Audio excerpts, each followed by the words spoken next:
আসসালামু আলাইকুম। আশা করি সবাই ভালো আছেন। আজকে আপনাদের সামনে যে বিষয়টি নিয়ে কথা বলবো সেটা হচ্ছে যে ফ্রিজের কিছু প্রবলেম। সেই প্রবলেমগুলা কেন হয় এবং কী এর সমাধান।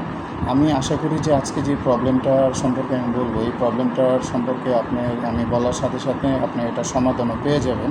যারা ফ্রিজের এই প্রবলেম নিয়ে চিন্তায় থাকেন, আমি মনে করি যে আমার এই ভিডিওটা দেখার মাধ্যমে আপনি এই প্রবলেমটার সমাধান করতে পারবেন। সেই প্রবলেমটা হচ্ছে যে ফ্রিজের নরমালি কেন বরফ জমে। ফ্রিজের নরমালি বরফ জমে অনেকগুলো কারণ থাকে। তার মধ্যে একটি কারণ হচ্ছে যে ফ্রিজের নরমালি বরফ জমে হচ্ছে আপনি কতগুলো কারণ থাকে, তার মধ্যে কিছু কারণ বেসিক যে কারণ, মানে নর্মাল যে কারণগুলো সেগুলো আমি একটু বলে দিচ্ছি, যেগুলো বাসায় আপনি নিজেই সমাধান করতে পারবেন।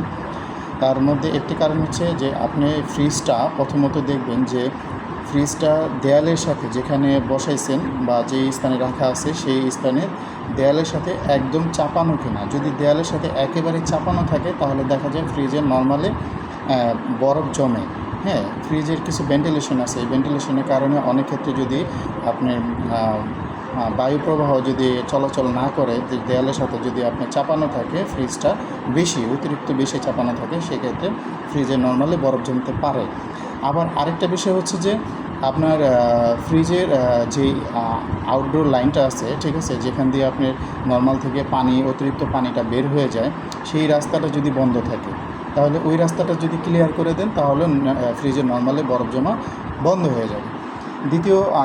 তারপরে তৃতীয় নাম্বার কারণটা আমি যদি বলি, সেটা হচ্ছে যে অনেকে দেখা যায় যে ফ্রিজে আপনারা কাগজ বা একটা আলাদা কিছু ব্যবহার করেন, সেটার কারণে একটা জালি থাকে, যে জালির মাধ্যমে আপনার উপরে নিচে যে বায়ুটা প্রবাহ হবে সেটাও হতে পারে না, আবদ্ধ হয়ে যায়।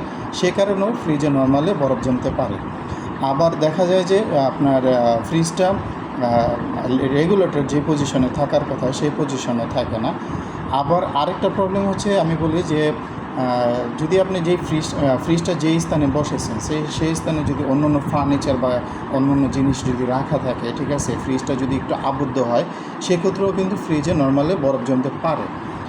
আর টেকনিক্যালি যে প্রবলেমগুলো, যদি ফ্রিজের বয়স যদি অনেক দিন হয়ে থাকে সেক্ষেত্রে দেখা যায় গ্যাসের আপনার প্রবাহটা বৃদ্ধি যদি বেশি হয়ে থাকে সেই ক্ষেত্রেও বরফ জমতে পারে। সেই ক্ষেত্রে আপনাকে অবশ্যই রেগুলেটর কমিয়ে দিতে হবে। আর আমি সর্বশেষ যেটা বলবো যে ফ্রিজে বরফ নর্মালি বরফ জমার আরও একটা কারণ, মানে যেটা গুরুত্বপূর্ণ, যেটা আপনি টেকনিশিয়ান ছাড়া ঠিক করতেই পারবেন না, সেটা হচ্ছে যে ফ্রিজের অনেক বয়স হওয়ার কারণে দেখা যায় ফ্রিজের যে কপার পাইপ বা ভিতরে যে কনডেন্সারটা থাকে সেটা ঠিকমতো আপনার কাজ করে না, যার কারণে বরফ জমে। ওই ক্ষেত্রে হয়তো আপনি টেকনিশিয়ানের প্রয়োজন হতে পারে। কিন্তু নর্মালি আপনি যদি এইসব বরফ জমার কারণগুলো যদি আমরা সচরাচর নতুন ফ্রিজের ক্ষেত্রে যদি দেখি, তাহলে হয় কি যে এই প্রবলেমগুলো, যে প্রবলেমগুলো বললাম, এই প্রবলেমগুলোর কারণেই মূলত বরফ জমে। দেখা যায় হচ্ছে ফ্রিজটা যদি অতিরিক্ত দেয়ালের সাথে চাপানো থাকে, অথবা যে জায়গায় ফ্রিজটা রাখছেন তার আশেপাশে যদি অনেক ফার্নিচার থাকে যার কারণে বায়ু প্রবাহ হয় না। তারপরে দেখা যায় ফ্রিজের ড্রেন লাইন বন্ধ থাকলে সেই ক্ষেত্রেও নর্মালি বরফ জমে যায়। অথবা ফ্রিজের আপনার এই জালির মধ্যে যদি আপনারা কোনো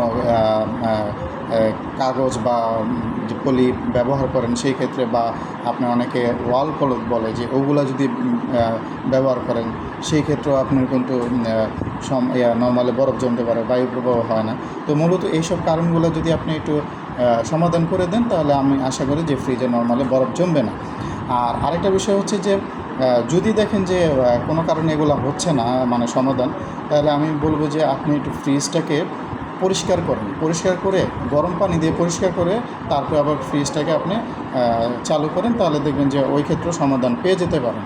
তো আর দ্বিতীয় কথাটা হচ্ছে ফ্রিজের সাইডে কেন ঘামায়। ফ্রিজের সাইডে ঘামায়, এই ঘামানোর পিছনেও কিন্তু আপনার এই ফ্রিজে নর্মালি বরফ জমার এই কিছু কারণ থাকে, যে বললাম যে ওয়ালের সাথে যদি চাপানো থাকে সেই ক্ষেত্রে কিন্তু ফ্রিজের সাইডে ঘামাতে পারে। তারপরে যেই স্থানে আপনি ফ্রিজটা রাখছেন সেই স্থানে যদি বায়ু প্রবাহ না থাকে সেই ক্ষেত্রেও কিন্তু ফ্রিজে ঘামাবে। এবং কি এটা আপনার তাপমাত্রার উপরে ডিপেন্ড করে। দেখা যায় অতিরিক্ত গরমে তখন কিন্তু ফ্রিজে আপনি ঘামাতে দেখেন যে ঠিকই আছে, কিন্তু যখন একটু ঠান্ডা পড়ে যায় তখন সাইডের বডিতে দেখবেন যে কুয়াশার মতো বা আপনি বৃষ্টির পানির মতো বরফ জমে গেছে।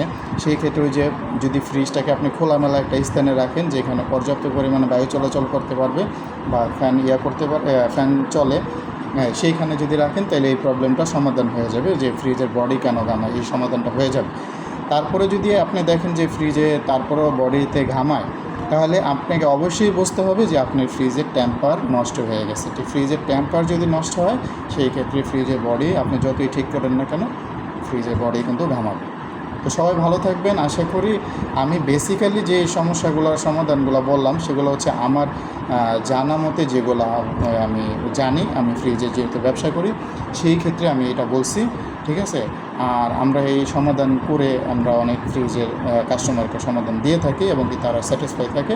তো আপনি এই সমস্যাগুলো এইভাবে সমাধান করে দেখতে পারেন। তো সবাই ভালো থাকবেন। আসসালামু আলাইকুম।